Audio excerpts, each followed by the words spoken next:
like the background. Today I'm sitting in a cafe and I chose to sit in front of this painting because it seems symbolic of what I'm going to choose to talk about. It's just going to be there the whole time. Okay, so we're looking at, again, psychological types, chapter 5, section 4, the relativity of the symbol, and its 4 part A, the worship of woman and the worship of the soul. I'm going to try and go a little bit more slowly. And last time I was unpacking this as a hyperdimensional object which appeared as something to participate in that naturally emerged from what Jung called the self, from the core of being. And I'm trying to understand,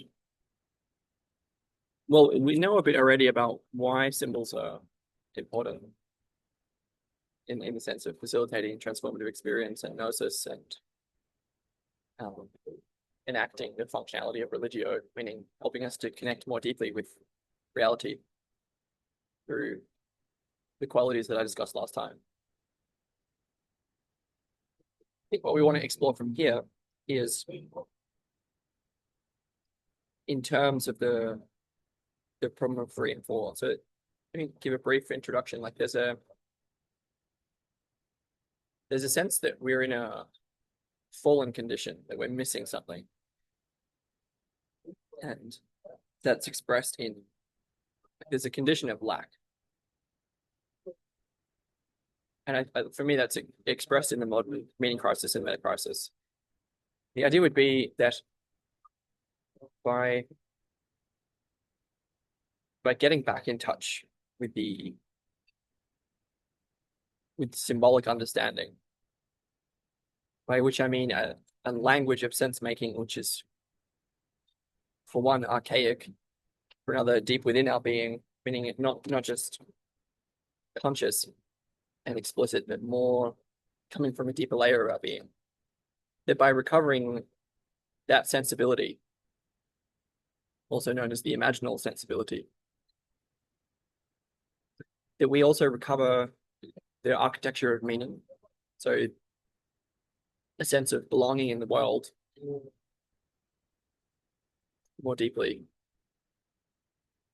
and a capacity to unveil reality, meaning more truth is revealed by symbolic participation, by participation in the world through symbols. You can actually get deeper in contact with reality. The world being rendered more coherent, more purposeful, and more significant to us, and our being more significant to the world. These are the ingredients of meaning in life. Where, like at the moment, for example, I'm designing a retreat based on an ecology of practices.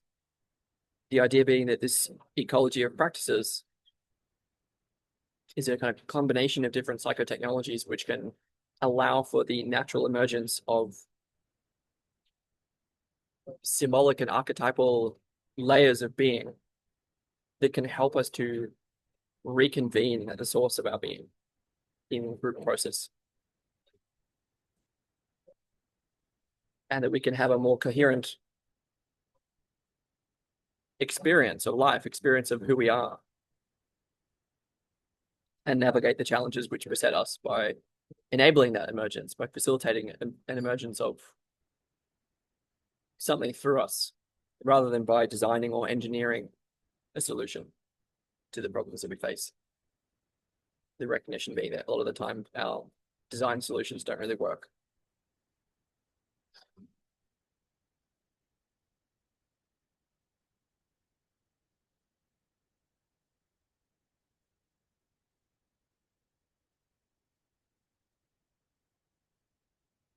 So that should be all fairly self-evident in a sense. In the Vivekian terms, what I'm talking about is practicing in such a way as to access the perspectival and participatory layers of our being or ways of knowing in the world. The idea being that if we can practice our skill of taking up different perspectives, that there can be a kind of convergence of those different perspectives upon a deeper participation in gnosis, transformative experience, and of sacredness, and of a sense of sacredness that is concomitant upon those transformative experiences. Another way to put that is to say, when we lost access to regular, reliable, repeatable, and potent mystical experience, we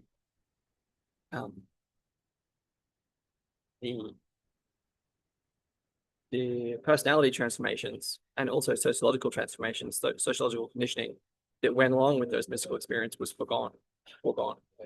And that really matters. We need to recover a lot of that if we're to survive, essentially.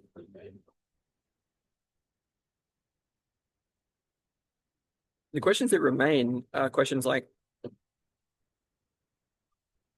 what's the relevance of feminine symbolism?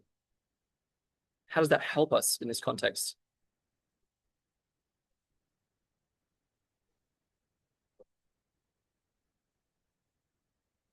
And how can we understand these Western myths in contrast to the Eastern myths?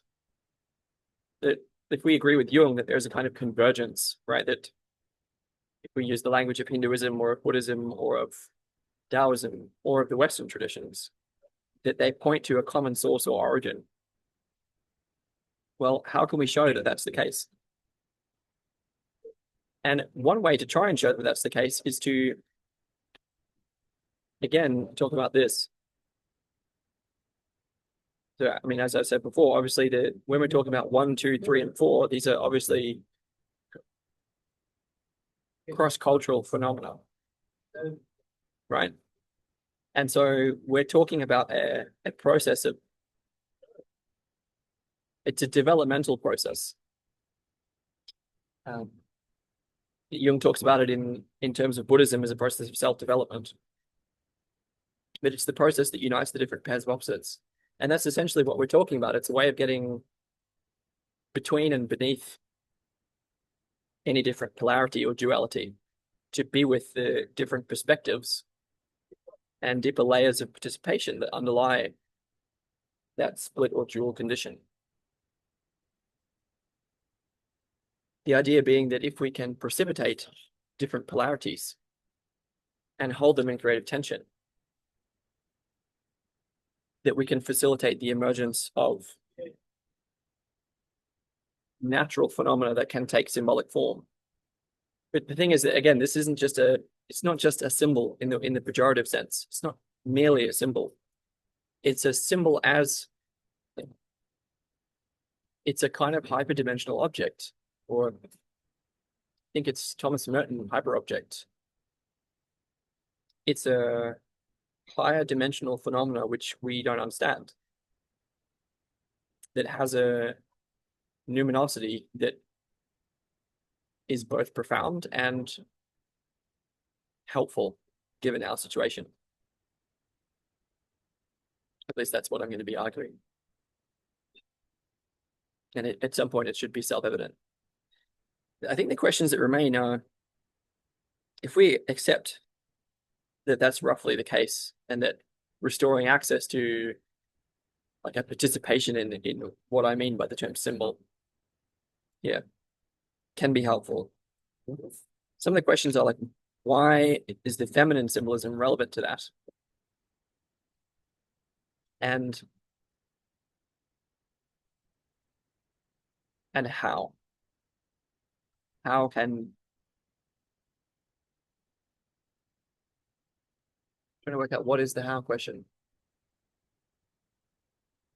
I think the how question is simply how to facilitate the process that I'm speaking of. How to actually turn it into a skill rather than a theory. And we're going to explore Jung to try and reveal some elements of that.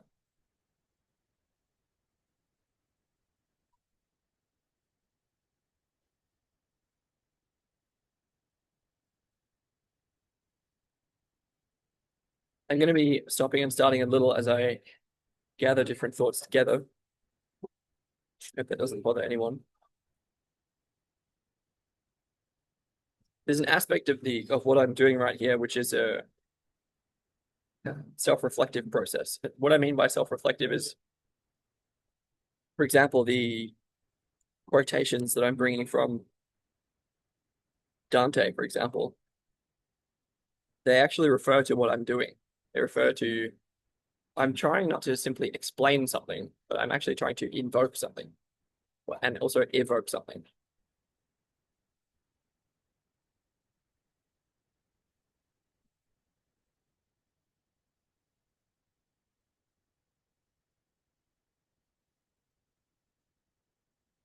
I think the idea would be that by understanding the effect of feminine symbolism, we can regain something of the capacity to take up different perspectives. We can understand the importance of those different perspectives and why we might be interested in taking them up. And then how to actually do that. We also end up getting to explore some of what like obviously in terms of this symbol, right? There's it has a Christian flavor, which is unavoidable or inevitable. Although I wasn't raised in a Christian way. I consider myself a secular person trying to understand what the heck this is. I definitely feel that I've sort of inherited the problem that Jung's been talking about in terms of it's the cutting off, it's our being cut off from nature from paganism essentially. That is one version of the cultural instance of the problem of being born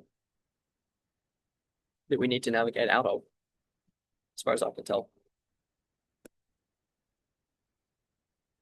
And so this is helpful to us because we get to understand some of what the early church, like the relevance of feminine symbolism to the development of the early church and where there were mistakes made and why and what exactly they were, and how a reappraisal of feminine symbolism can help us to recover the natural. That's actually all been by way of framing all this. And you can hear that it's difficult for me today. I'm going to move into this and try and be with what Jung is talking about, which is a little bit arcane, which is why I felt the need to preface this.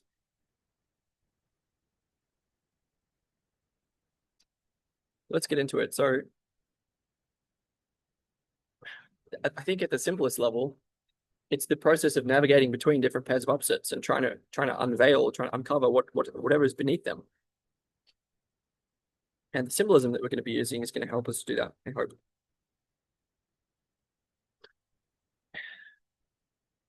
Jung claims that in Christianity, the principle uniting the opposites is worship of God, whereas in Buddhism, it's the worship of the self. But again, Spidler and Goethe, who we discussed in relation to the problem of the relationship between Prometheus and Pandora, it was far more of the worship of the soul than the worship of woman. And Jung sees a kind of individualism implicit within that.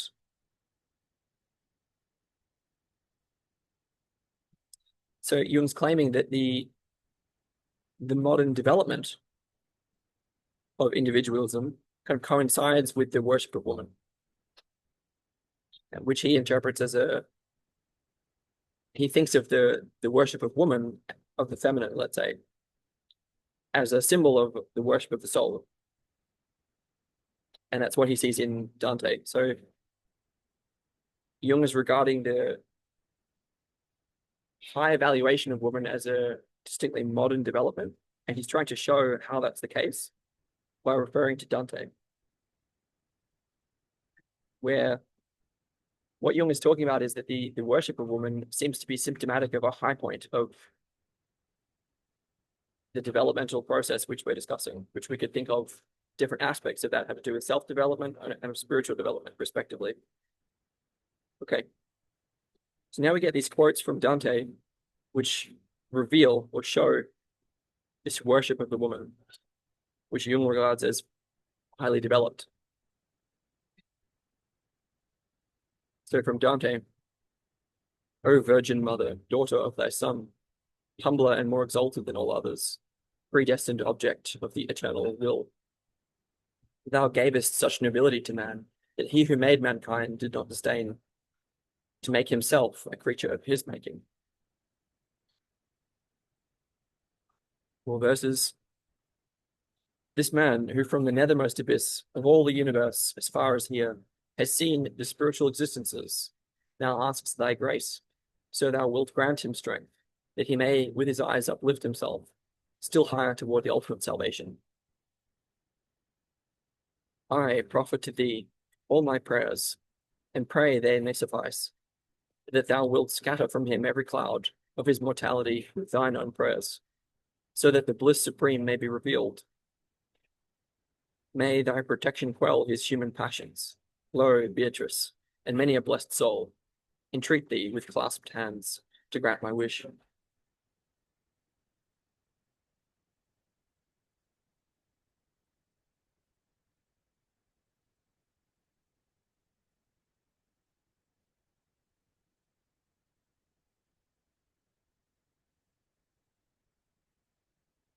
Faust then utters a prayer to the Virgin Mother that Jung quotes. Pavilioned in the heavens blue, Queen on high of all the world, for the holy sight I sue, of the mystery unfurled. Sanction what in man may move, feelings tender and austere, and with glow of sacred love lifts him to thy presence near. Souls unconquerable rise, if sublime thou will it, sinks that storm in peaceful wise, if thy pity still it. Virgin pure in heavenly sheen, mother throned supernal, highest birth our chosen queen, Godhead's peer eternal. O contrite hearts, seek with your eyes the visage of salvation, blissful in that gaze arise through glad regeneration. Now may every pulse of good seek to serve before thy face. Virgin Queen of motherhood, keep us, Goddess, in thy grace.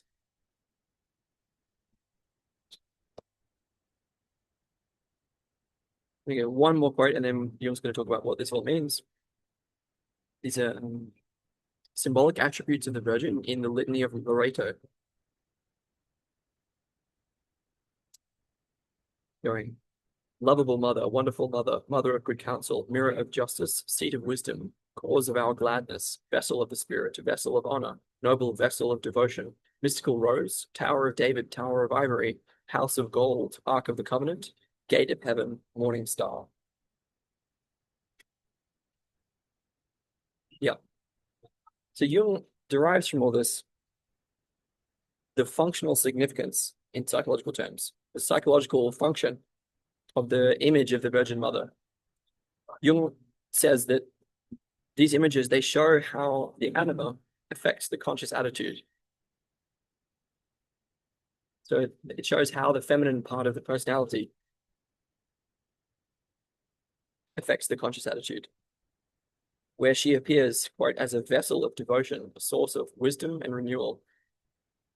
So the idea here is that it's something about connecting with the feminine within us, with the soul within us specifically, which in men Jung regards as feminine. Something about connecting with the soul also allows us to connect with the symbolic and with the level of our being from which the symbolic emerges, so the participatory.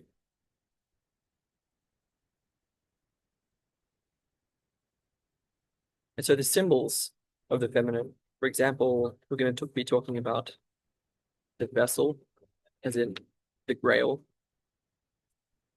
and also the tower, actually, as a symbol of the church.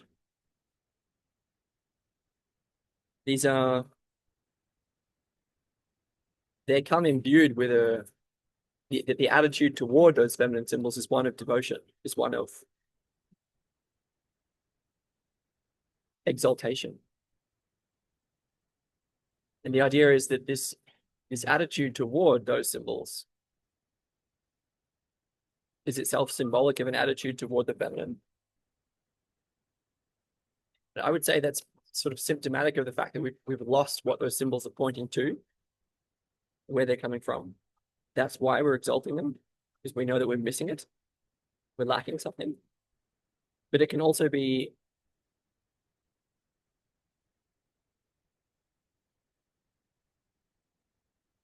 a symbol, that kind of devotional quality to feminine symbols can also be a symbol that we regard them properly, be a symptom of that. We have to try and explore the difference, again, drawing on you.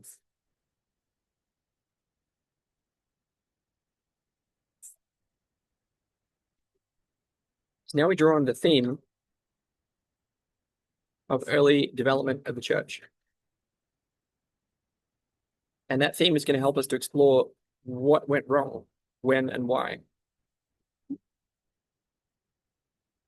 Jung claims that in the early church, there was an historical worship of woman, which translated itself or changed into the worship of the soul. So in a sense, the development is from the worship of the object, as Jung would say. It's instead becoming a worship of something more psychological, something more internal, and then the internal feminine rather than the external feminine. And Jung wants to explore what the effects of that were. To do that, he's going to use an early Christian document called the Shepherd of Hermas, which, quote, this book written in Greek consists of a number of visions and revelations describing the consolidation of the new faith. It was long regarded as canonical, but nevertheless rejected by the Muratori canon. So it's ultimately heretical. Let's read a little passage from this text, the Shepherd of Hermas. The man who reared me sold me to a certain Rhoda in Rome. After many years, I made her acquaintance again and began to love her as a sister. One day I saw her bathing in the Tiber River and gave her my hand and helped her out of the water. When I saw her beauty, I thought in my heart, how happy I would be if I had a wife of such beauty and distinction. This was my only thought and no other, no, not one. So Jung talks about this, how this experience was a starting point for a visionary episode which followed.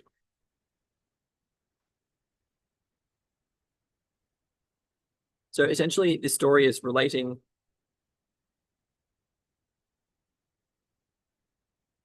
an experience where this person is describing the emergence of eros in his connection with this person. So he feels an erotic attraction to this woman, and he's talking about that.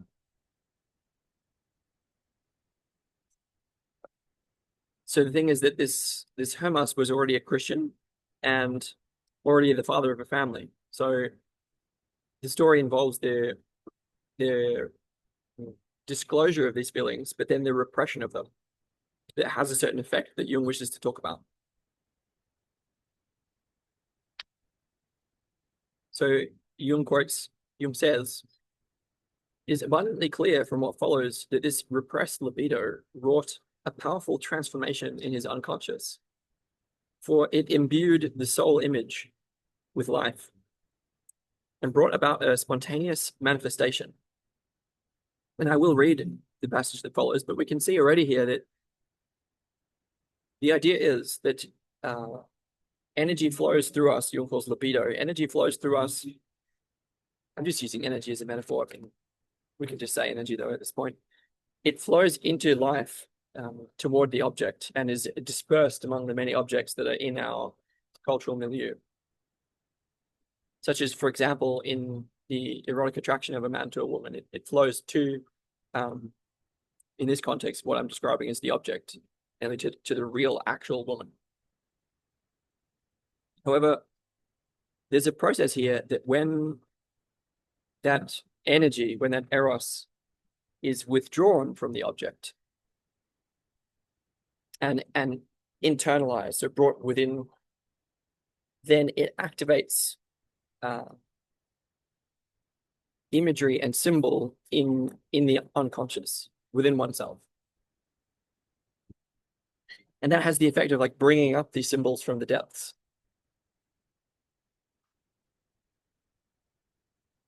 And so this personal example is representative of this time of historical transition, where there was a move from the worship of the actual particular objects in the world, feminine objects, let's say, to return to an internal inner world. So Jung would talk about that cultural process as a kind of increased spiritualization that activated or gave rise to symbolic elements.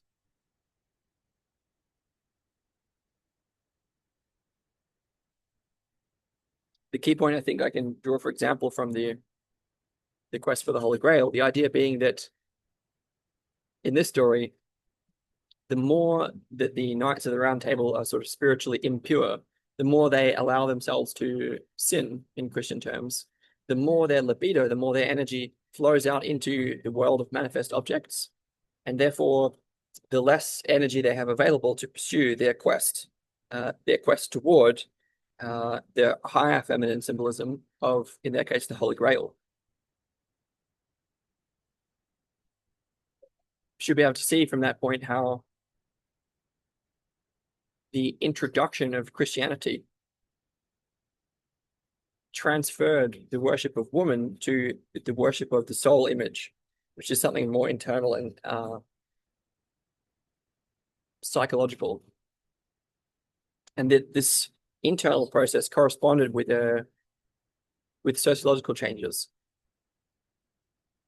that actually involved the devaluation of woman for herself, and rather turned her into a symbolic object. But I'm gonna come back to that in a minute. We're up to page 225, and we were reading this quote from the Shepherd of Hermas, describing this repressed eros in this shepherd. And as Jung said, it's abundantly clear from what follows, this repressed libido wrought a powerful transformation in his unconscious, for it imbued his soul image with life and brought about a spontaneous manifestation, which as follows. After a certain time, as I journeyed unto Cumae, praising God's creation in its immensity, beauty, and power, I grew heavy with sleep, and a spirit caught me up and led me away through a pathless region where a man may not go, for it was a place full of crevices and torn by watercourses. I made my passage over the river and came upon even ground, where I threw myself upon my knees and prayed to God, confessing my sins. While I thus prayed, heavens opened, and I beheld that lady for whom I yearned, who greeted me from heaven and said, Hail to thee, Hermas. While my eyes dwelt upon her, I spake, saying, Mistress, what doest thou there? And she answered, I was taken up in order to charge thee with thy sins before the Lord. I said unto her, Dost thou now accuse me? No, she said, yet hearken now unto the words I shall speak unto thee. For God, who dwelleth in heaven, and hath created the existing out of the non-existing, and hath magnified it, and brought it to increase for the sake of his holy church, is wroth with thee, because thou hast sinned against me. I answered and spake unto her, How have I sinned against thee? When and where spake I ever an evil word unto thee? Have I not looked upon thee as a goddess? Have I not ever treated thee like a sister? Wherefore, O lady, dost thou falsely charge me with such evil and unclean things? She smiled and said unto me, The desire of sin arose in thy heart. Or is it not indeed a sin in thine eyes for a just man to cherish a sinful desire in his heart? Verily it is sin, she said, and a great one, for the just man striveth after what is just. What does this mean? Well, Jung interprets it. How does he interpret it? Well, as follows. Jung thinks that the repressed sort of erotic fantasy overcame overcame him. So it pulled down his libido, his energy into the unconscious, the result of which was that he fell asleep. And for Jung, this resulted in a somnambulant or ecstatic state that involved a particularly intense fantasy that captivated his conscious mind. So it's a kind of what's significant to Jung is that he's not transported into an erotic fantasy, but into another land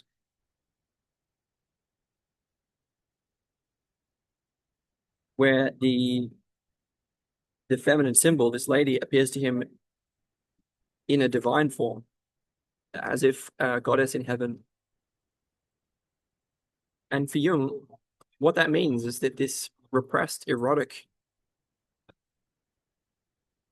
material, it descends into the unconscious because it can't go out into the world. It's withdrawn, it's taken within, it goes down into one's being. And what happens there? Well, it activates a latent primordial image of the goddess, an archetypal soul image.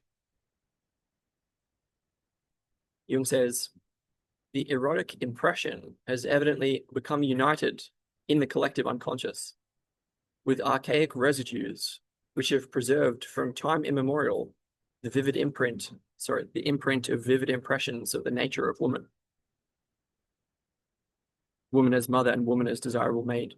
Such impressions have immense power as they release forces, both in the child and in the adult man, which fully merit the attribute divine, something irresistible and absolutely compelling.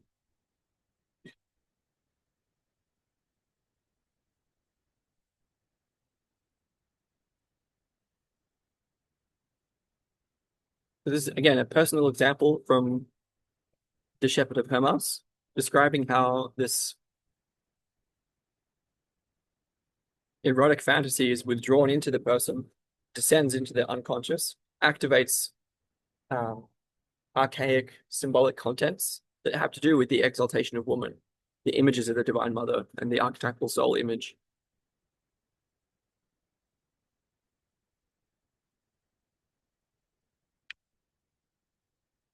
Just pausing for a minute. Okay, so what Jung is tying this into is the story of the development of the individual soul.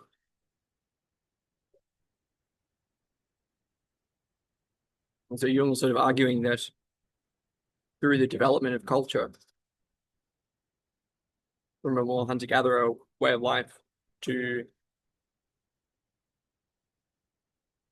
a more agrarian way of life, and a way of life that the way of life that we've been experiencing for the last, since the Holocene, so the last several thousands of years, that this process also coincided with the development of the individual soul.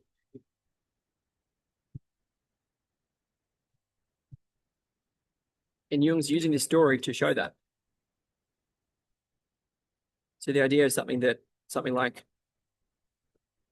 that when the actual woman, and again, this is all from the point of view of masculine consciousness, let's say. It's a masculine perspective that we're talking about in a sense. Although, I won't go into the although. What I want to say here is that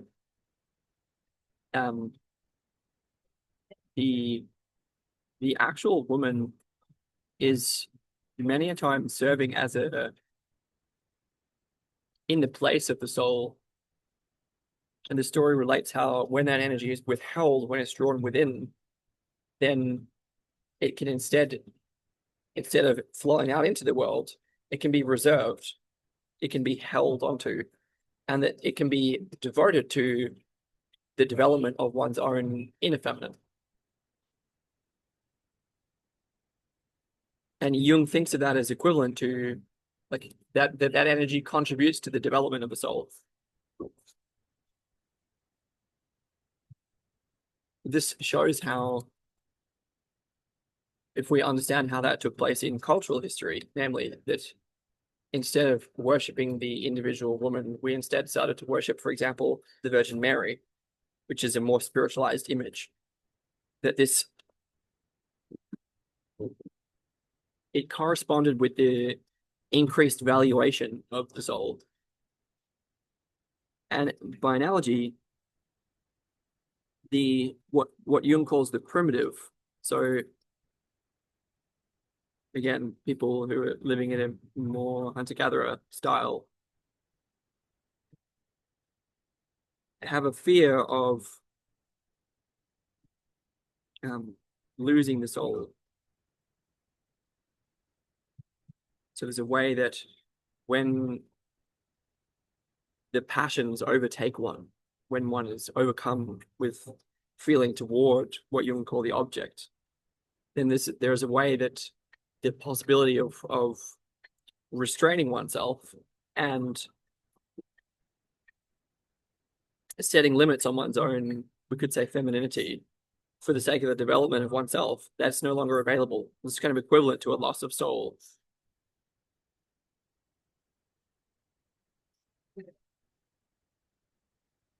To move on a little, Jung talks about that how there's a when there's a recognition of that,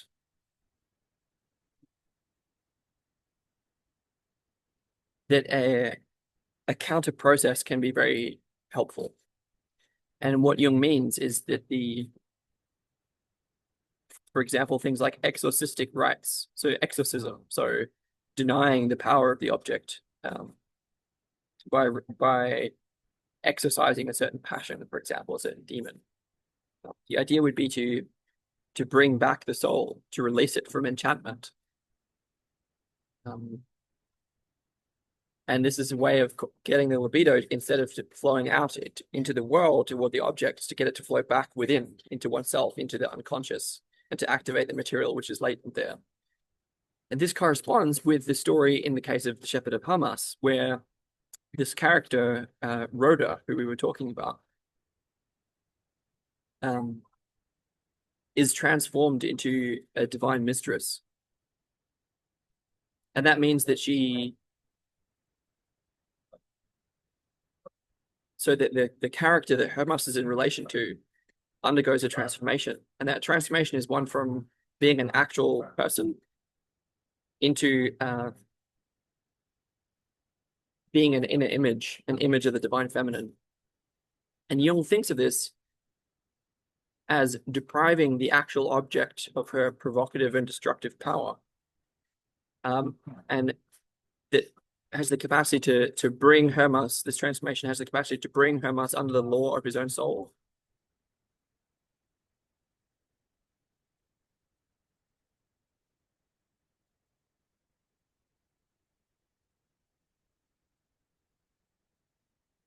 And Jung thinks of this as coinciding with the contemporary task at that time in the early Christian centuries, about AD 140, of spreading Christianity itself. So there's a way that, again, this guy Hermas is like married with a family who experienced the dart of passion, wounded by the dart of passion, so felt erotic desire for this maid, and this is a kind of social faux pas. And by transforming that social faux pas into the service of his own soul, he is actually led to accomplish a social task, which is of a spiritual nature, which was very important. This really coincided. This is like this has to do with the fleshing out of Christianity. It's the recognition of, let's say, lust as a sin, where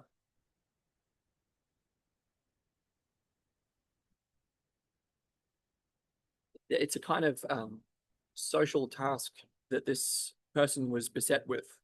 What felt Jung claims that what felt right to that person at that time, because of the time in which he was living, was exactly to undergo the transformation that we're discussing.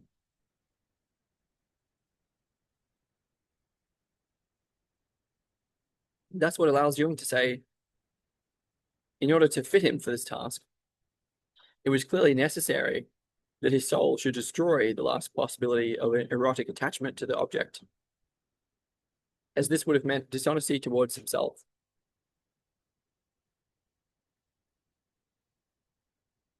So essentially what happened is that therefore his sovereign lady, the soul, mercilessly revealed to him the existence of his sin, thus releasing him from his secret bondage to the object. So that instead of the actual woman being the quote vessel of devotion, the soul, the inner image, becomes the vessel of devotion.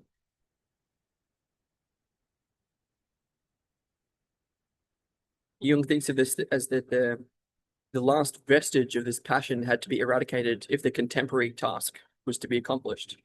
And this consisted in delivering man from sensual bondage, from the state of primitive participation mystique. So let me rule.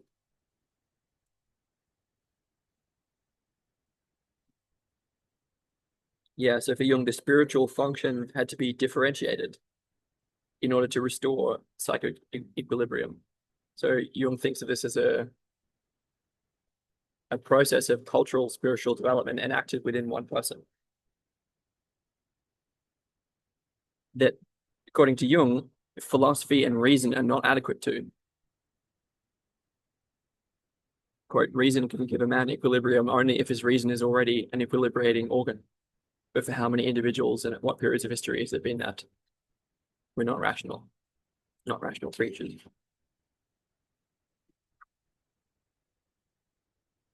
Okay, so after this point in the story that we're talking about, the shepherd of Hermas, again in relation to feminine symbolism and its relevance, the feminine character Rhoda undergoes further transformation.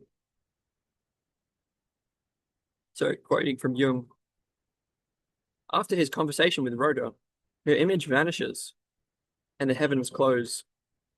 In her stead, there now appears an old woman in shining garments, who informs Hermas that his erotic desire is a sinful and foolish defiance of a venerable spirit, but that God is angry with him, not so much on that account as because he tolerates the sins of his family. That doesn't actually make sense. So what's Jung saying here?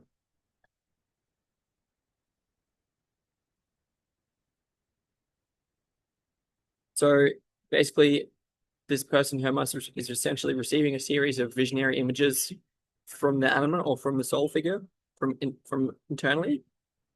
And those images are undergoing a transformation from the image of Rhoda to the appearance of an old woman. And this allows the erotic element to recede into the background. So this is again sort of moving beyond more Freudian interpretation to reveal what else is going on beneath the level of Eros, let's say.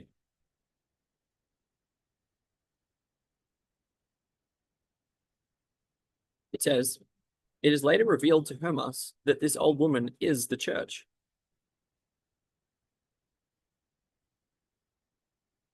The concrete and personal has resolved itself into an abstraction. And the idea acquires a reality it never before possessed.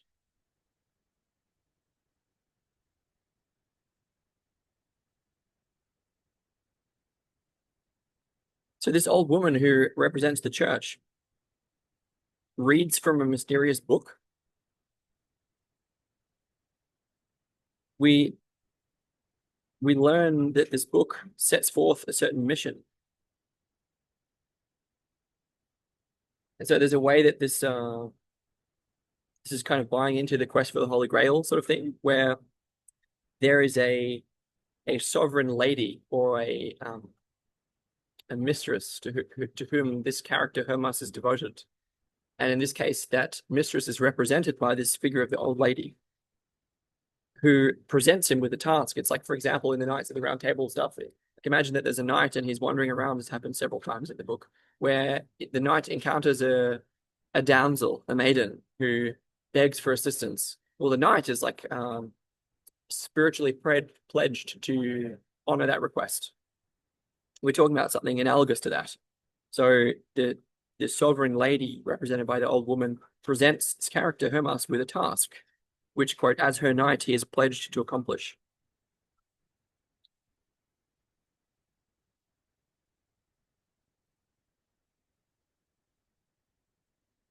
What happens next? Well,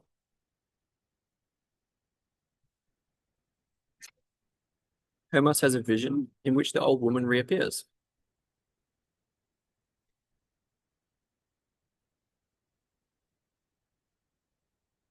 When Hermas betook himself into the country to the appointed place. Okay, so he went into the country, found a couch of ivory set with a pillow and a cover of fine linen. Um, let's go on with the story. It says, as I beheld these things lying there, I was sore amazed, and a quaking fell upon me, and my hair stood on end, and a dreadful fear befell me, because I was alone in that place. But when I came once more to myself, I remembered the glory of God, and took new courage. I knelt down and again confessed my sins unto God, as I had done before. Then she drew near with 6 young men, the which also I had seen before, and stood beside me and listened while I prayed and confessed my sins unto God. And she touched me and said, Hermas, have done with all thy prayers and the reciting of thy sins. Pray also for righteousness, whereby thou mayest bear some of it with thee to thy house. And she raised me up by the hand and led me to the couch, and said unto the young men, Go and build. And when the youths were gone and we were alone, she said unto me, Sit thee here. I said unto her, Mistress, let the aged first be seated. She said, Do as I said unto thee, and be thou seated. But when I made as though to seat myself upon her right hand, she motioned me with a gesture of the hand to be seated upon her left. As I wondered thereat, she was troubled, that I might not sit upon the right side. She said unto me, Why art thou grieved, Hermas? The seat upon the right is for those who are already well pleasing to God and have suffered for the name. But to thee there lacketh much before thou canst sit with them. Yet remain as heretofore in thy simplicity, and thou shalt surely sit with them, and thus shall it be for all who shall have accomplished the work which those wrought and endured what they suffered. What does this mean?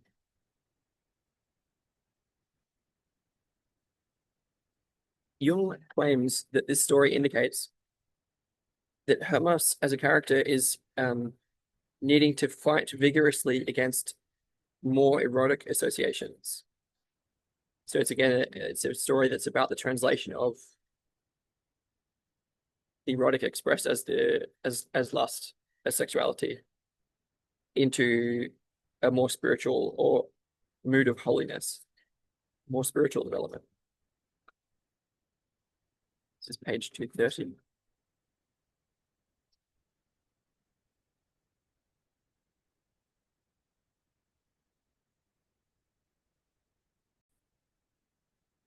Moving on a little, Hermas then works through these erotic associations and decides to simply sit on this lady's left, this old lady, and quote, his mistress shows him a visionary scene which unrolls itself before his eyes. So another one. And it says, he beholds how the youths, assisted by 10,000 other men, build a mighty tower whose stones fit together without seams. This seamless tower of indestructible solidity signifies the church. So Hermas is given to understand his mistress is the church, and so is the tower.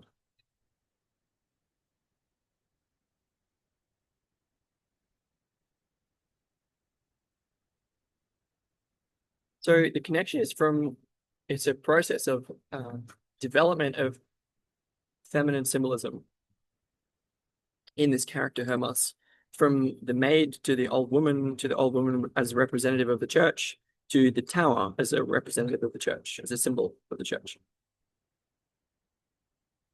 And Jung regards this as a process of increasing internalization, psychologization, and abstraction of the feminine symbolism that corresponds with it's an internalizing or withdrawing of libido process that corresponds to what Jung thinks of as a process of spiritual development.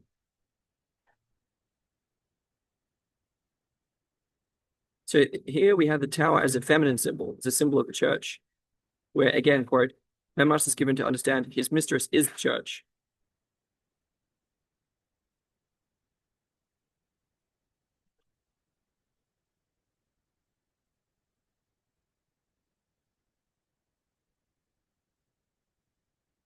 Right. So the idea is that we're in a period of early Christianity in which the church was far from unified.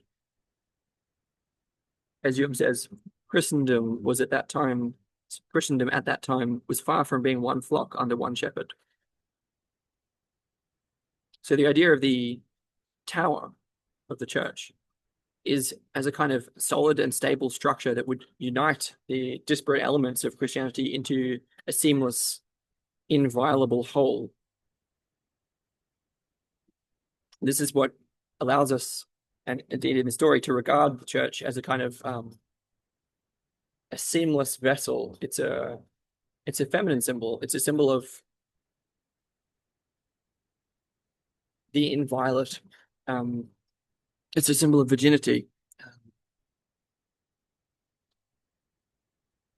It's also a symbol of the reunification of disparate pagan elements, so that the multiplicitous chaos of paganism into the spiritual unity of the church.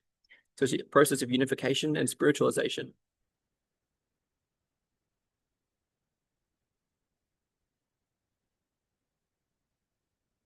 Yeah, so quote that describes this: earthbound desire, sensuality in all its forms, attachment to the lures of this world, and the incessant dissipation of psychic energy in the world's prodigal variety are the main obstacle to the development of a coherent and purposive attitude.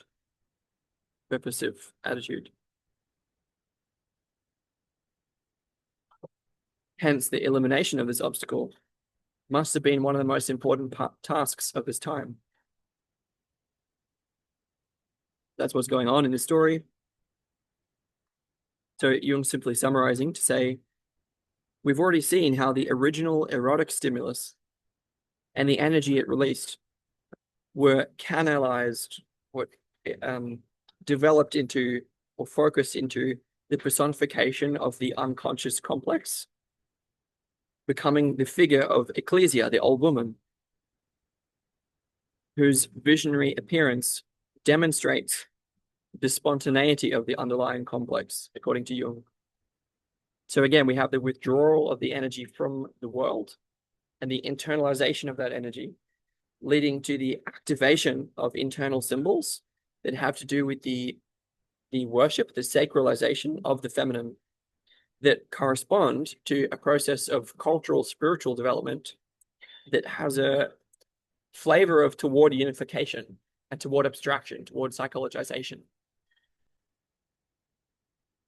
toward the honoring of the soul. And that has to do with the transformation from the erotic desire for this virgin maid, and then the transformation of that symbol to the honoring of the old woman, where she becomes representative of the church. And then we simply see the tower as representative of the church.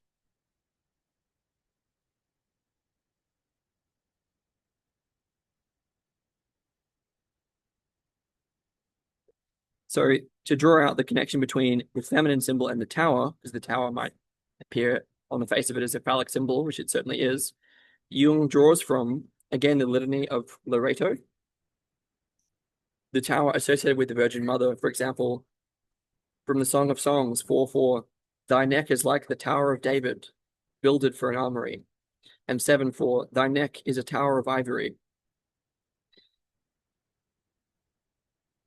Just some examples.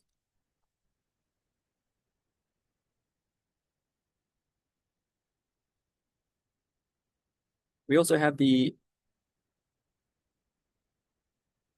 so what we're talking about here is the symbolism of the tower and why that tower has been regarded as a feminine symbol.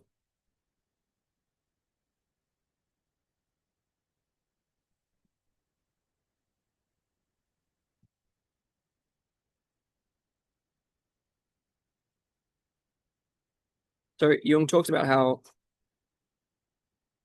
the Judaic tradition and the Christian tradition draw from ancient rites, ancient myths and legends to draw them into their own traditions.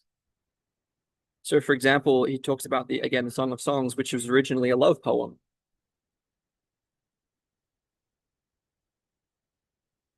which was then interpreted in the Judaic tradition with the bride as Israel and the bridegroom as Jehovah. So it ends up being like the transformation of erotic feelings get transformed into a relationship between God and the chosen people. Whereas in Christianity, according to Jung, appropriated the Song of Songs for the same reason, where the bridegroom was Christ and the bride was the church. So again, this has to do with the transmutation of eros from object worship and the spiritualization of that energy. And this litany of Loreto that we've been talking about that involves the symbolism of the feminine symbol of the tower is in that kind of a spirit. That, for example, it derived certain attributes of the Virgin directly from the Song of Songs, as in the case of the tower symbol.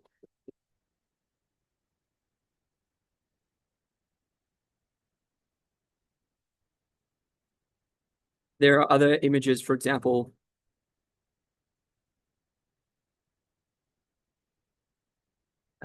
Jung says the rose too was used as one of her attributes, even at the time of the Greek fathers, together with the lily. Song of Songs 2:1. I am the rose of Sharon and the lily of the valleys. Again, more feminine symbols derived from earlier sources. It ended up being used in Christianity. For example, also the enclosed garden and the sealed fountain. So Song of Songs 4:12. A garden enclosed is my sister, my spouse. A spring shut up, a fountain sealed.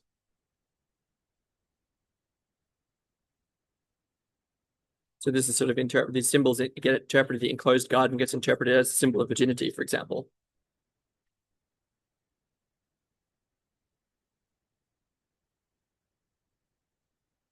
So again, these old stories get interpreted in Christian language.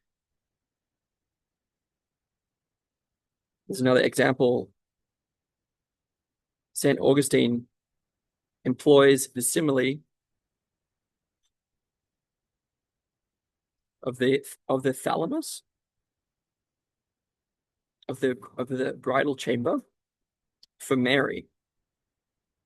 Again, in an expressly anatomical sense. He chose for himself a chaste bridal chamber where the bridegroom was joined to the bride. That's a quote. And again, he issued forth from the bridal chamber, that is the virginal womb.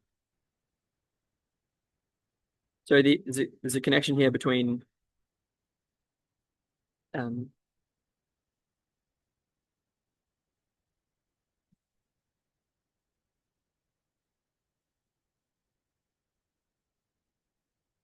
Christian imagery and earlier feminine symbols. So we've stopped talking about the tower now, and we're now talking about the virginal womb. Both of these are feminine symbols, and both of them have to do with the Christianization of earlier feminine symbolism. It's derived from pagan and Gnostic sources that Jung is going to explore a little bit more.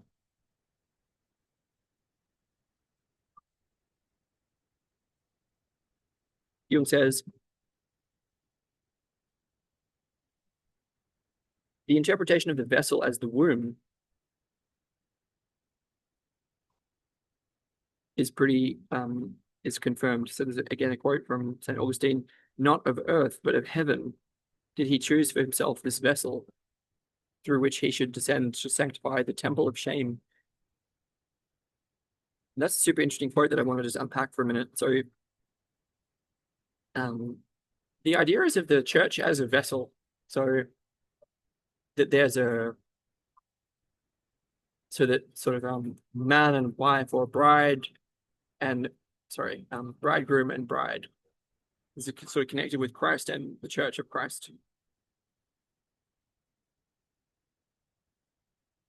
But the vessel is also a symbol of the womb itself, the virginal womb. So it's connected with like the Immaculate Conception, right?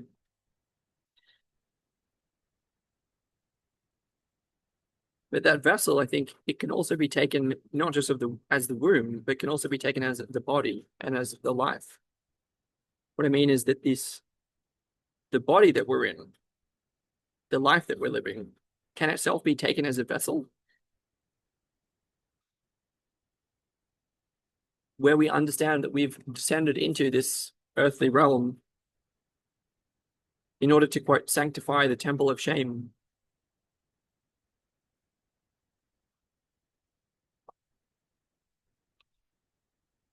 The idea being that we're here in this world to bring a kind of spiritual virtue to bear in the world.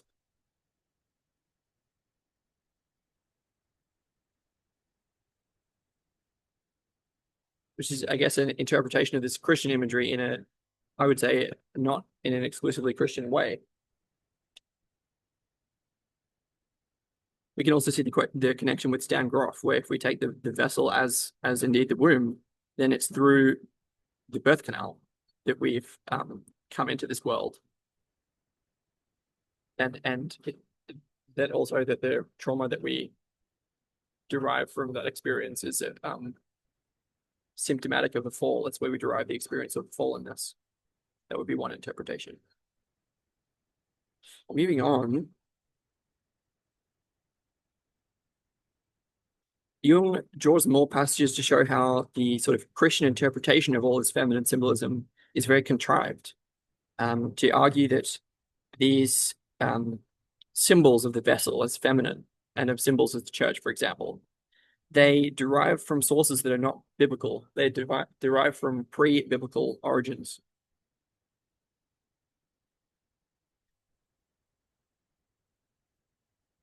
He describes how the early church fathers, again, describing Tertullian, for example, they have a kind of weakness for pagan imagery. And so there's a way that this, again, earlier feminine symbolism was taken up into the development of Christianity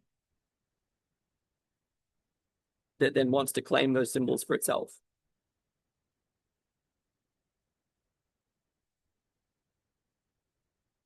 So this is what allows Jung to then talk about Gnostic symbolism of the vessel.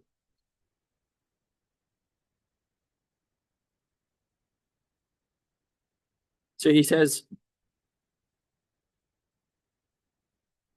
a great many incised gems have been preserved from that time, which bear the symbol of a pitcher with remarkable winged bands, at once recalling the uterus with the ligamenta lata. This vessel is called the vase of sins, in contrast with the hymns to Mary, in which she's extolled as the vessel of virtue. So it's quite the opposite of the virtuous and sin-free Mary of the church.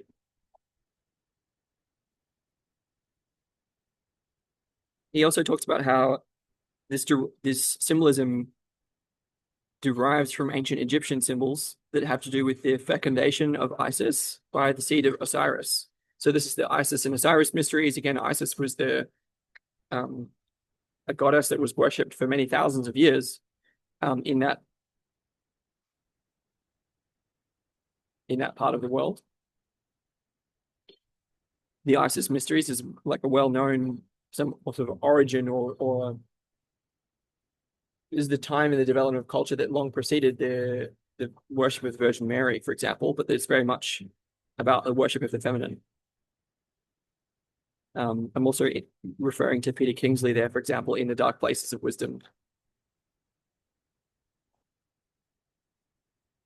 We can, for example, draw from the Oracle of Delphi to talk about the worship of grain, corn, and wheat as a fertility symbol that takes us straight back to the Earth Mother mysteries that derive again from pre-Holocene times. So we're tracing back the origins of this feminine symbolism to very, we could say archaic roots, but that has pejorative connotations. We're actually wanting to recover and restore a lot of what we lost from that time again. It gives more Egyptian examples that don't seem that relevant. So the idea is that the early church fathers were heavily influenced by Gnostic ideas and pagan ideas. That they took up the symbolism of those traditions into Christianity itself.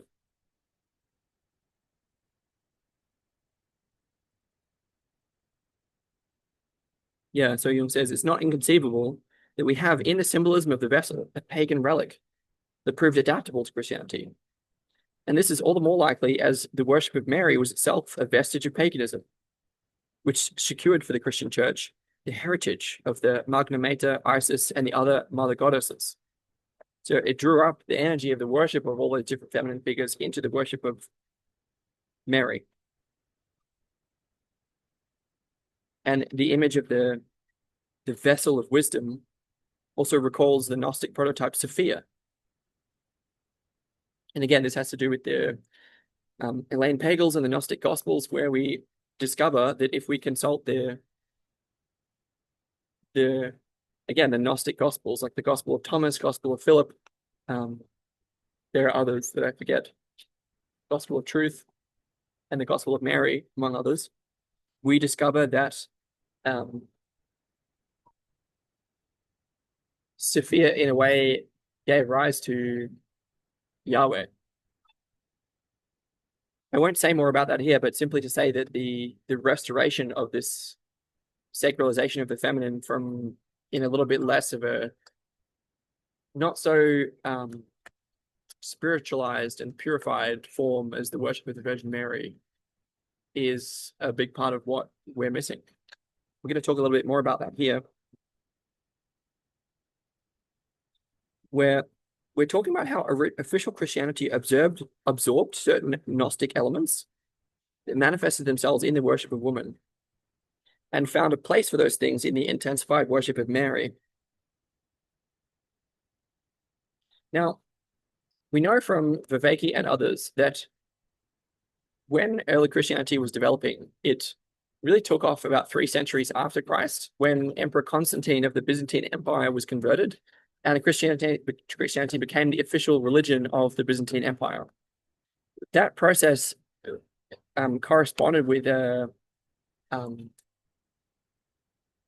widespread adoption of Christian virtue, where instead of it being virtuous instead of might makes right, and that it was virtuous to own a lot of slaves and like that, it was now virtuous to be charitable. It was virtuous to be generous. It was virtuous to regard the poor as actually having a soul, actually having rights. And so it was a kind of, again, Peterson's argument is that this is a kind of translation from, instead of the pharaoh in Egyptian pyramidal pharaonic models, instead of the pharaoh being a higher, a kind of demigod figure that allows for the translation of divinity into the human realm, essentially everyone becomes their own pharaoh in Christianity, where the individual comes to be valued as such. The thing is, what we're going to do is so we can see how the spreading of Christianity corresponded to the spreading of the idea that individuals have souls, which we can regard as a good thing, like it's a development of individuality itself. However, that went alongside another process which is happening at the same time, which Jung is about to describe. So Jung says, again, we've taken up the worship of different feminine symbols from Gnosticism and paganism and found a place for them in the intensified worship of Mary. Jung says, the assimilation of these elements into the Christian symbol nipped in the bud the psychic culture of the man. For his soul, previously reflected in the image of the chosen mistress, lost its individual form of expression through this absorption. Consequently, any possibility of an individual differentiation of the soul was lost when it became repressed in the collective worship. So we're talking about something which is tricky to understand because it seems paradoxical. Jung's describing how when we substituted the worship of these different feminine symbols, the individual woman and also different feminine deities all became assimilated in the worship of Mary. This is a kind of collectivization process, which has a kind of flattening effect, where it became less possible to individually differentiate the soul. And so to have that align with what I was saying about the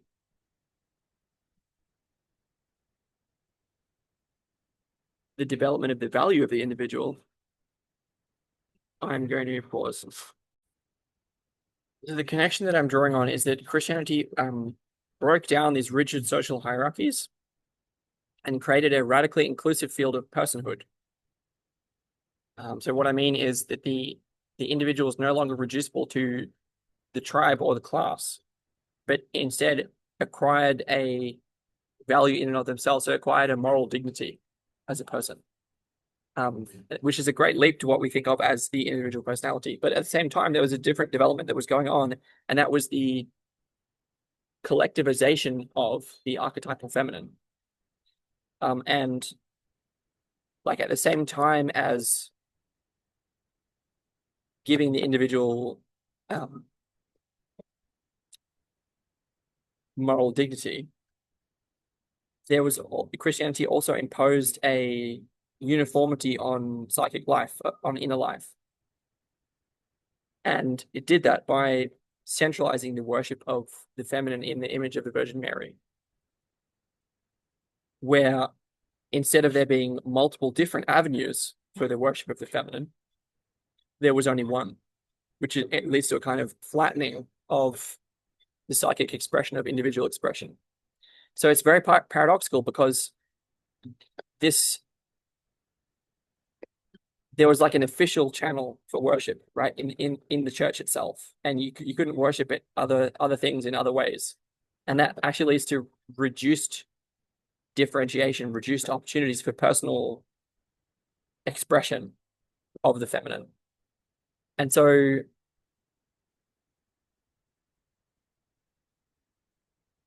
yeah, double-edged cultural transformation.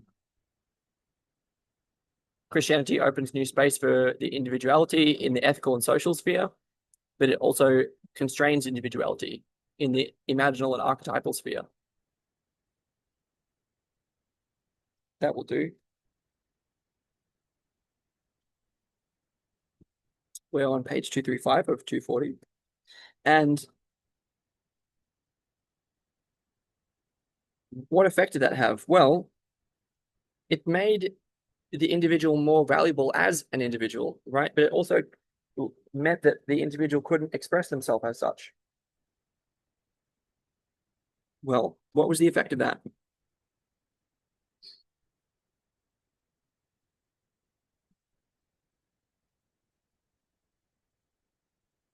So the effect of it is that the psychic relation to woman was expressed in the collective worship of Mary, which had the effect that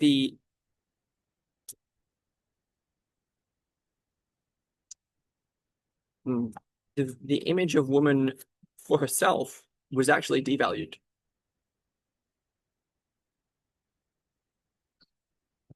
So Jung is claiming that the natural expression of the worship of woman can only come about through individual choice. For example, we could say the choice of which woman to worship. But if everyone is forced to worship Mary, then the woman as such actually ends up being devalued. And it's like the archetypal feminine gets worshipped, but not real people.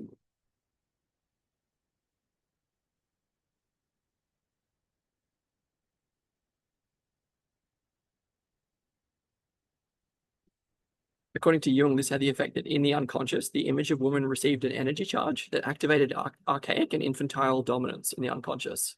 What this means is that the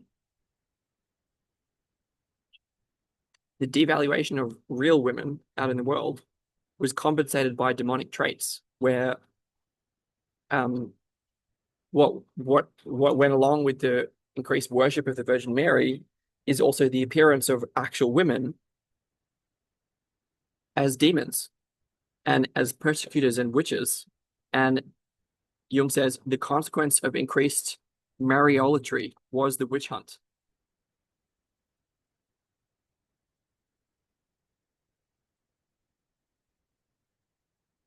So I think that the dichotomy that draws that out is a dichotomy between unification and differentiation. So it's the one and the many. When what is spiritually sort of correct is regarded as this unifying, this worshipping of the one feminine, then the multiplicity of the feminine is devalued and relegated to the shadow. And that's how we end up in not only the witch hunts, but also the Inquisition. Jung says,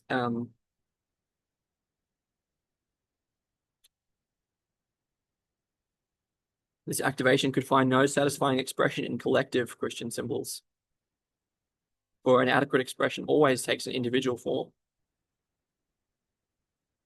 Thus, the way was paved for heresies and schisms, against which the only defense available to the Christian consciousness was fanaticism. The frenzied horror of the Inquisition was a product of overcompensated doubt, which came surging up from the unconscious, finally gave rise to one of the greatest schisms of the Church, the Reformation.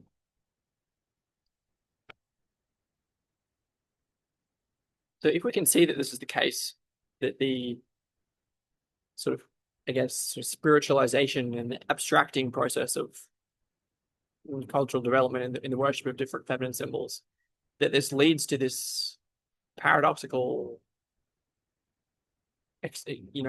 projection and externalization upon actual women and then the persecution of them as such. Well, we can kind of regard that as, well, I'm happy to regard that as a problem, you know?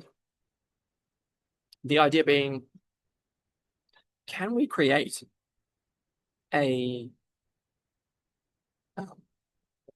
model of religiosity, so a monastery model, running an ecology of practices among a community of practitioners with a viable worldview, right? This is the Vivekian prescription for the meaning crisis. Can we have that? But can we allow for individualized expression? So can we balance Paul Tillich's dichotomy of individuation and participation? Can we facilitate the unity that comes through conformity to an extent, at the same time as facilitating the expression of individuality in all of its creativity, in all of its uniqueness? And I think the relationship to the feminine is part of the key to that. It also has to do with inner child work, but it's kind of like the kind of retreat that I'm trying to design. It's not just a retreat as well. It's an ecology of practices. Involves co-creation and collaboration from out of each of our creativity. So it's the kind of community where the more diversity of expression we have, the more functional the community will be. But the thing is that there tends to be a tension or a trade-off between coherence and diversity. So it's as much diversity as we can create coherence across.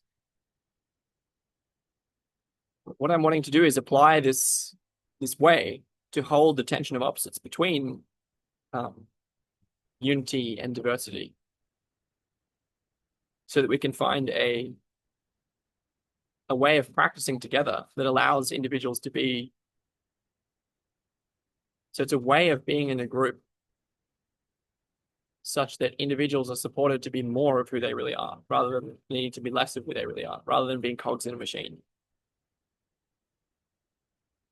So that the group and the practices conducted among that group or enacted among that group can support the individual to be themselves, and that the individual in being themselves can support the sustainable existence of the group.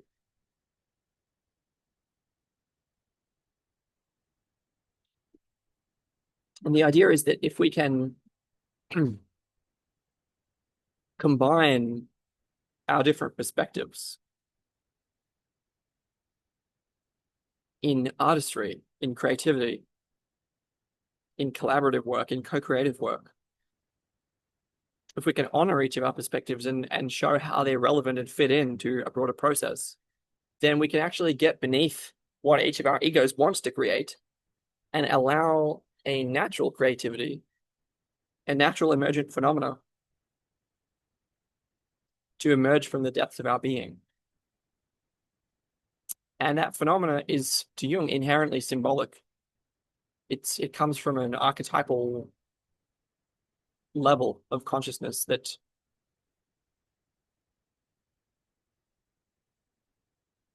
deeply involves symbolic cognition. And the thing is that it's not just symbolic cognition, it involves an imaginal understanding and experiencing of the world. And it also involves, what I'm talking about is that can we take up the perspective of our own souls? And can we be together from out of that perspective? Where if we honor the perspective of our own souls sufficiently, and if we can create from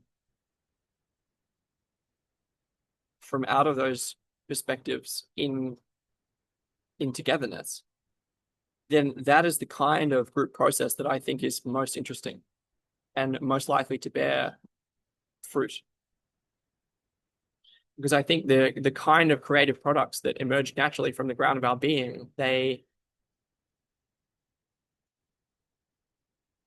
they're most smoothly facilitated when we can inhabit that perspective.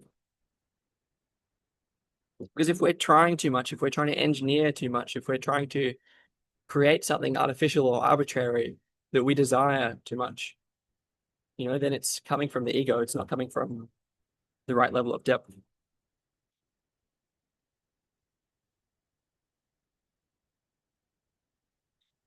So just to briefly finish off Jung here, there's a couple of pages left. We're on 236 of 240.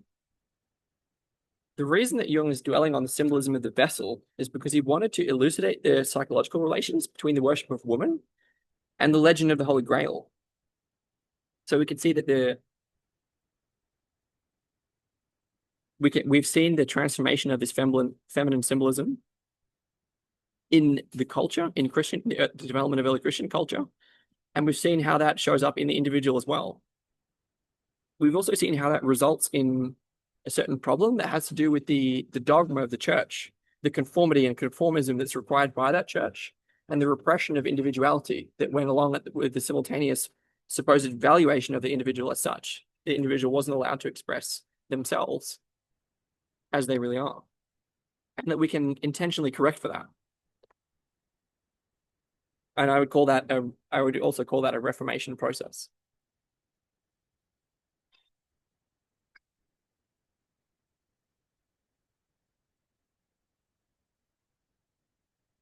That Jung is now talking about the myth of the Grail a little, where the central religious idea in that legend is the holy vessel, the Holy Grail. And that's the cup that Christ drank out of at the Last Supper. It's also the cup that his blood was poured into. This is part of the holiness of that sacred vessel, which is again a feminine symbol, and which Jung thinks obviously is derived from non-canonical sources, again, Gnostic and pagan sources. Jung thinks of that myth as a relic of Gnosticism.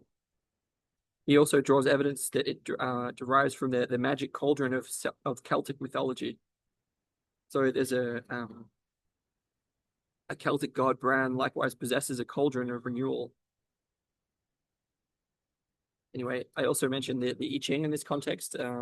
Hexagram 48, I think, is the cauldron. So again, very much non-Christian. And so Jung says, the survival or unconscious revivification of the vessel symbolism is indicative of a strengthening of the feminine principle in the masculine psychology of that time.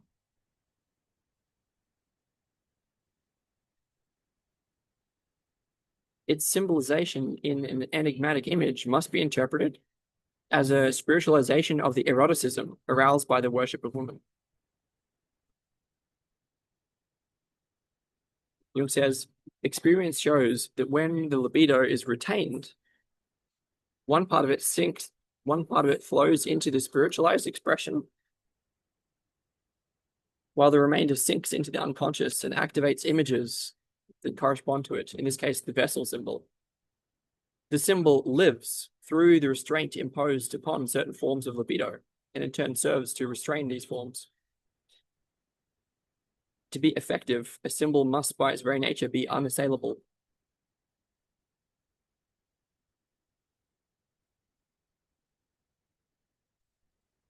A symbol loses its magical, or if you prefer, its redeeming power, as soon as its liability to dissolve is recognized.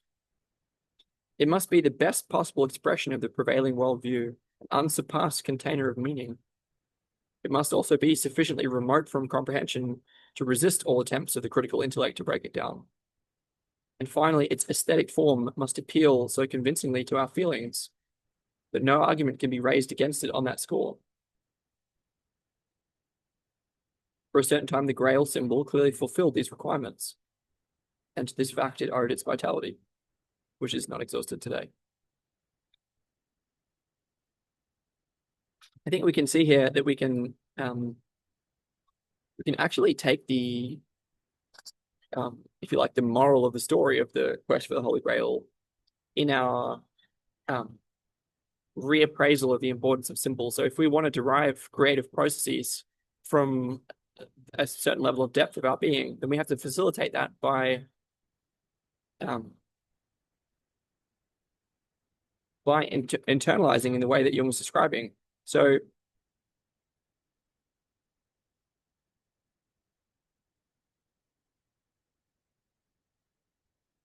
the idea would be that the process of self-development, and of which spiritual development is one aspect, involves withdrawing energy from participation in different pairs of opposites. But the thing is that withdrawal implies a witnessing perspective. So I think we also want to be able to participate in different pairs of opposites. The idea would be, can we participate in both of the both ends of the polarity? And can we step out of that polarity as well?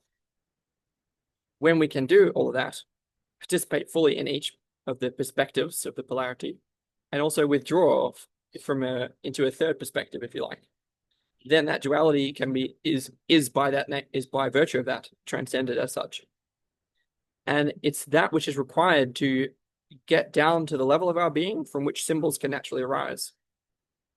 And so the withdrawal of libido from what Jung would call objects can certainly go along with that and support us. Jung is briefly going to restate some of his argument as we finish this off. We began with the vision of Hermas in that story, who saw a tower being built. There was a young maid who was transformed into an old woman who was still his mistress. She declared herself to be the church and explained that the tower is the symbol of the church. So her significance, the significance of the old woman, was transferred to the significance of the tower. And the remaining text was concerned with the importance of that tower. So the detachment of the libido from the real object and its concentration onto the symbol was then completed. And so it expressed the idea of a universal and undivided church in the symbol of the seamless and impregnable tower. And that was part of that symbol, and the story that sort of surrounds that symbol, which I just described, became an unshakable reality in the mind of Hermas.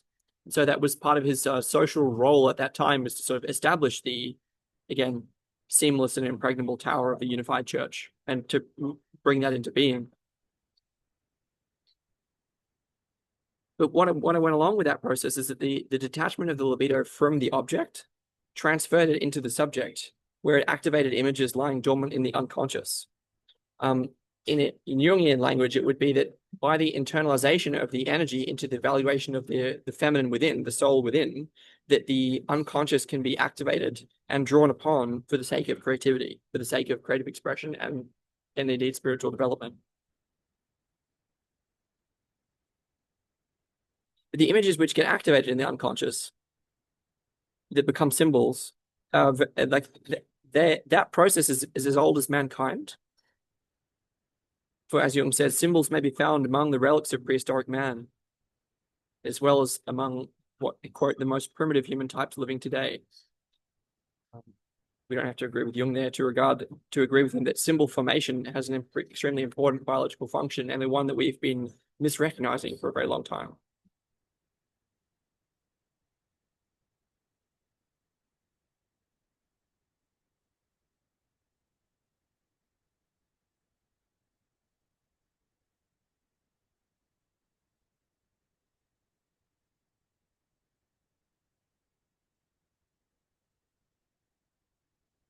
So the purpose of the symbol, according to Jung, is to draw the libido away from the object. So it's to bring our energy out away from the world and back within us. Just kind of focusing of energy, bringing the energy into the subject, where it can exert its effect on the unconscious to result in a creativity that can help us in the world. I think in relation to the meaning crisis and meta crisis, we can recognize that if we get tied up in stuff that's of secondary importance, then our energy is going to be wasted by being scattered. If we're really, if we have proper situational awareness of the risks that go along with our time of being alive, then we can recognize that it's only by withdrawing all of our energy into an internal process to precipitate the emergence of vitality, the participation in which can show us a way through all of this mess. Again, forgot the beginning of my sentence, but that seems like the right thing to do, because I don't think we can undergo the transformations that we need to undergo unless we're really serious about it. And if we're focusing on other stuff, on other activities, then I don't think we're really perceiving the situation clearly.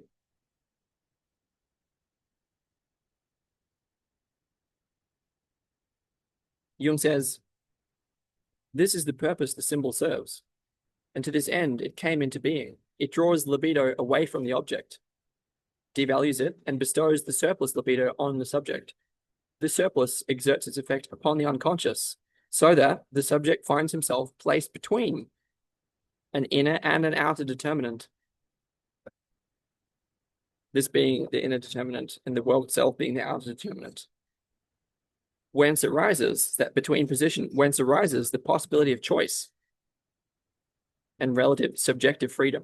So the idea is that we have to be released from the tyranny of the object. We have to be released from the world's hold upon us in order to acquire freedom, in order to actually make a choice. And that requires the withdrawal of libido into the unconscious and the emergence of genuine creative products, where we can then choose between how to apply them in the world or not.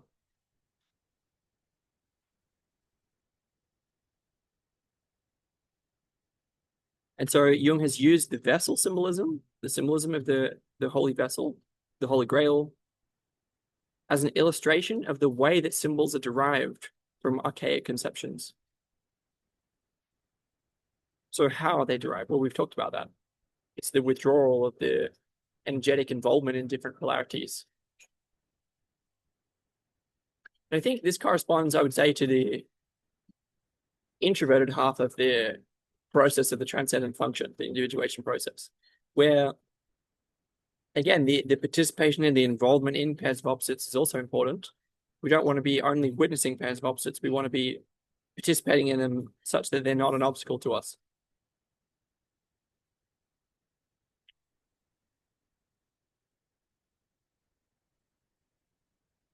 We also know that the Holy Grail and all the feminine symbols that we've been talking about, including in this case the tower and the vessel, these are symbols of the object hard to attain. It's like the golden snitch or the philosopher's stone.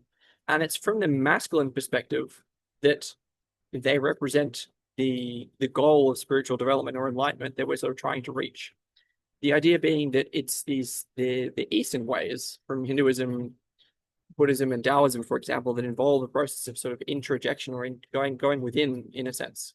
It's a via negativa. It's a way by God is not that, and God is not that, and God is not that. Whereas I think for Westerners, there's a more extroverted tendency. It's a process of I'm looking for a via positiva, like a way through like the extroverted half of the process, which Jung was talking about, that I think can be more effective for modern people, for modern Western people. I mean, so I think we can see how the perspectives of, for example, the masculine perspectives that regard the Holy Grail as the feminine, which is hard to attain. These are exacted from archaic roots. Like it's the predator prey circuitry, like the hunter trying to find the prey. It's also simply mate selection stuff of like trying to find the right mate. It's also derived from that circuitry, but it's taken up into this process of spiritual development. And it's from a masculine perspective, it's from out of the masculine perspective that we honor the feminine, where I think in my scheme of things, Well, there's a duality there of masculine and feminine that we're talking about. But if we put that in the terminology of three and four for a minute, then it's between duality, where we're taking up the masculine perspective in the position of the third to relate with the fourth, which is in the place of the Holy Grail, which is the feminine.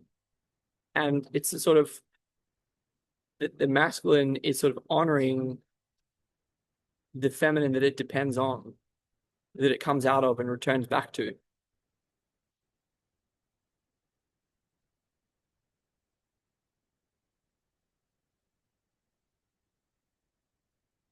And that would be sort of, that's only one perspective. The thing is that it's also important to be able to take up the feminine perspective, right? And to relate with the fourth, or what we're participating in, as the masculine.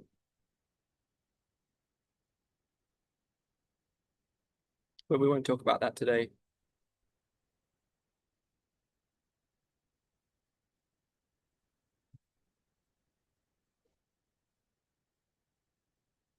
Jung finishes, the erotic psychology of the Song of Songs uses the images aroused in the subject for the purpose of enhancing the object's value.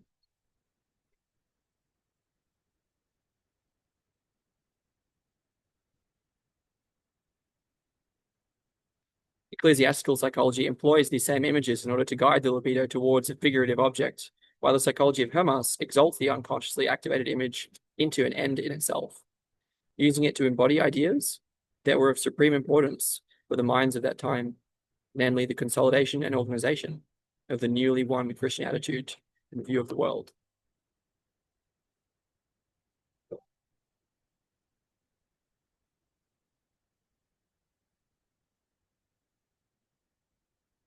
And that might do. I think we've reached section B into page 241, which is about the relativity of the God concept in Meister Eckhart, which is where we're going to, like, as we've seen, it was the repression of individuality at the same time as the valuation of the soul that characterized the development of the early Christian church.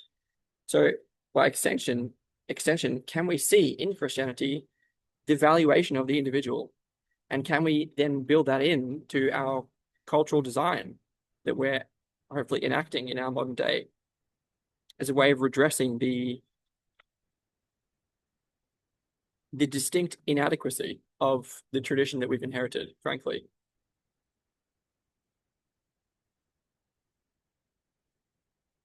The idea being that by revaluing the feminine and the feminine as such, not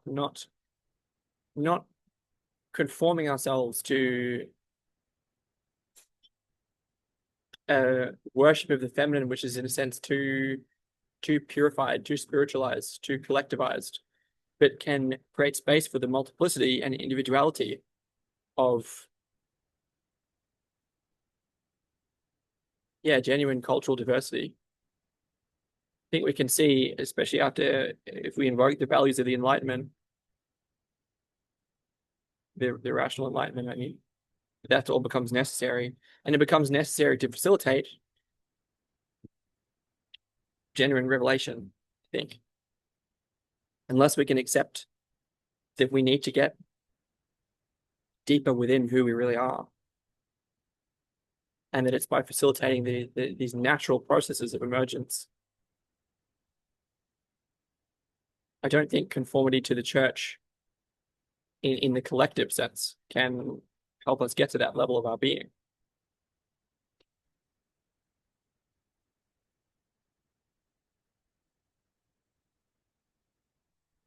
We can at least see that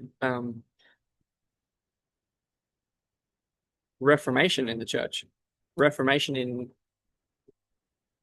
in religiosity that can fit in with the tradition that we've inherited, but also appreciates the true value of individual expression and why that's important. If we understand what's important about that, then we won't be so likely to succumb to letting it go. I think the legend of the Holy Grail and the psychological importance of this feminine symbolism can help us to understand that.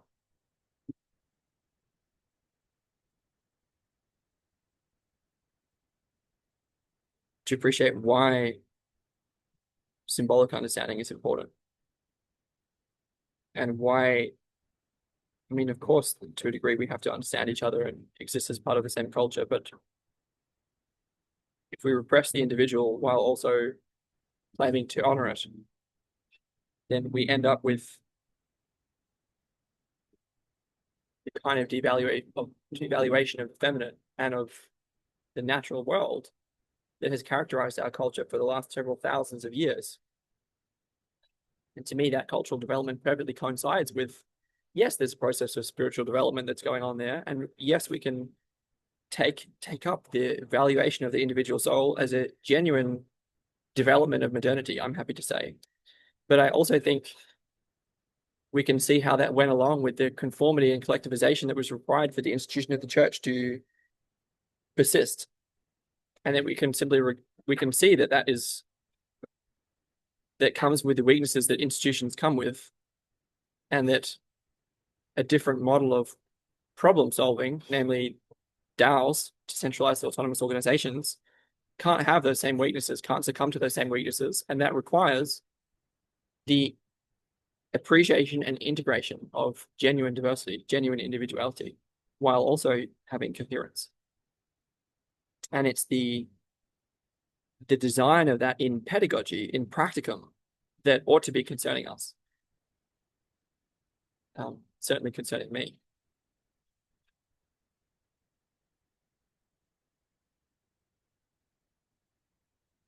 It's not enough just to, like, if we want to be serious about the ecology of practices and recovering the roots of our wisdom traditions that we've lost, then we can't just, that doesn't fit into the sociology of institutions. It can't, because those organizations are designed to get rid of heresy, to get rid of diversity and disunion, you know, for the sake of their own survival. And yeah, I think we can see that that is only ultimately unsustainable, but also not desirable. And that we need to come up with, we need to both honor the traditions that we've been blessed with, but also to reform them. I mean, in Christian terms, much as Christ was a reformer, I might add. And there's a sweet spot there that doesn't annoy too many people, but is not afraid to. I mean, they crucified him for a reason, right?